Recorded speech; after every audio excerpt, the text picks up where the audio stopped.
നിങ്ങൾ വിശ്വാസത്തിലേക്ക് ക്ഷണിക്കപ്പെടുകയും എന്നിട്ട് നിങ്ങൾ അവിശ്വസിക്കുകയും ചെയ്തിരുന്ന സന്ദർഭത്തിൽ അള്ളാഹുവിന് നിങ്ങളോടുള്ള അമർഷം നിങ്ങൾ തമ്മിലുള്ള അമർഷത്തെക്കാൾ വലുതാകുന്നു.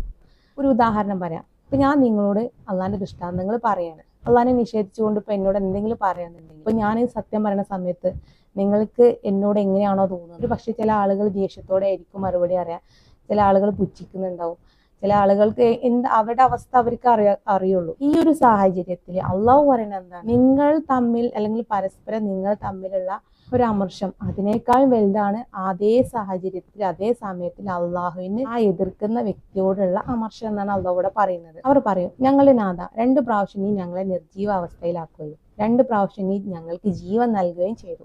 എന്നാൽ ഞങ്ങളിതാ ഞങ്ങളുടെ കുറ്റങ്ങൾ സമ്മതിച്ചിരിക്കുന്നു. ആകയാൽ ഒന്ന് പുറത്തു പോകേണ്ടതിലേക്ക് വല്ല മാർഗമുണ്ടോ? അഥവാ സത്യത്തെ നിഷേധിച്ചുകൊണ്ട് യഥാർത്ഥ സത്യം അവർ തിരിച്ചറിയുന്ന ഒരു സമയം അവർ കുറ്റങ്ങൾ സമ്മതിക്കും. ഞങ്ങളെ തെറ്റാണ്, ഞങ്ങൾ അവിശ്വസിച്ചതാണ് എന്ന് പറയും. എന്നിട്ട് അവർ ചോദിക്കുന്നത് എന്താ? ഞങ്ങൾക്ക് പുറത്തു പോകാൻ വല്ല മാർഗമുണ്ടോ? ഈ ഒരു നരകത്തിന്റെ ശിക്ഷയിൽ നിന്നും ഇവിടുന്ന് രക്ഷപ്പെടാൻ ഞങ്ങൾക്ക് വല്ല മാർഗമുണ്ടോ? അല്ലെങ്കിൽ ഇനി ഇതിൽ തന്നെ 13 പറയുന്നുണ്ട്, അവനാണ് നിങ്ങൾക്ക് തന്റെ ദൃഷ്ടാന്തങ്ങൾ കാണിച്ചു തരുന്നത്. ആകാശത്ത് നിന്ന് അവൻ നിങ്ങൾക്ക് ഉപജീവനം ഇറക്കി തരികയും ചെയ്യുന്നു. അവങ്കിലേക്ക് മടങ്ങുന്നവർ മാത്രമേ ആലോചിച്ച് ഗ്രഹിക്കുകയുള്ളൂ. കർത്താവിനെ വിശ്വസിക്കുന്ന ആളുകൾക്ക് മാത്രമേ ഈ ഒരു ദൃഷ്ടാന്തങ്ങളൊക്കെ മനസ്സിലാക്കാൻ പറ്റുള്ളൂ. അതിനാൽ കീഴ്വണക്കം അള്ളാഹുവിനെ നിഷ്കളങ്കമാക്കിക്കൊണ്ട് അവനോട് നിങ്ങൾ പ്രാർത്ഥിക്കുക.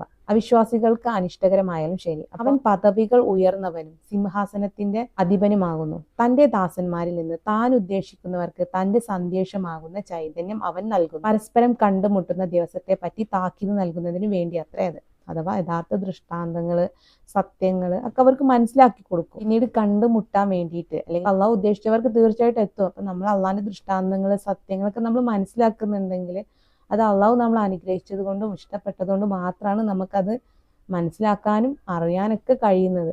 അവർ വെളിക്കു വരുന്ന ദിവസം അത്രേ അത്. അവരെ സംബന്ധിച്ച് യാതൊരു കാര്യവും അള്ളാഹുവിന് ഗോപ്യമായിരിക്കുകയില്ല.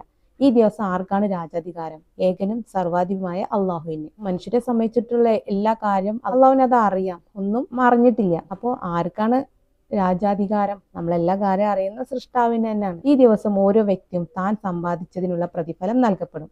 ഈ ദിവസം അനീതിയില്ല. തീർച്ചയായും അള്ളാഹു അതിവേഗം കണക്ക് നോക്കുന്നവനാകും. സൃഷ്ടാവ് നമ്മളെ കാര്യങ്ങൾ അറിഞ്ഞിട്ടുണ്ടായിരുന്നു, അത് രേഖപ്പെടുത്തിയിട്ടുണ്ടായിരുന്നു. അപ്പോൾ സൃഷ്ടാവിന് അറിയാം ഓരോ വ്യക്തി എത്രത്തോളം നന്മ ചെയ്തു, എത്രത്തോളം തിന്മ ചെയ്തു എന്നുള്ള. അപ്പൊ അതിനനുസരിച്ചുള്ള ഫലം അവർക്ക് അവിടെ വെച്ച് കൊടുക്കുകയും ചെയ്യും. ഈ 19 പറയുന്നുണ്ട്, കണ്ണുകളുടെ കള്ളനോട്ടവും ഹൃദയങ്ങൾ മറച്ചു വെക്കുന്നതും അവൻ അള്ളാഹു അറിയുന്നു. കള്ളനോട്ടം നോക്കിയാലും ഇനിയിപ്പോ നമ്മൾ ഹൃദയത്തിൽ എന്ത് കാര്യം നമ്മൾ മറച്ചു വെച്ചാലും ഇനിയിപ്പോ ഒരാളും അറിയാതെ നമ്മൾ രഹസ്യമാക്കി വെച്ചാലൊക്കെ അത് സൃഷ്ടാവ് അറിഞ്ഞുകൊണ്ടിരിക്കും.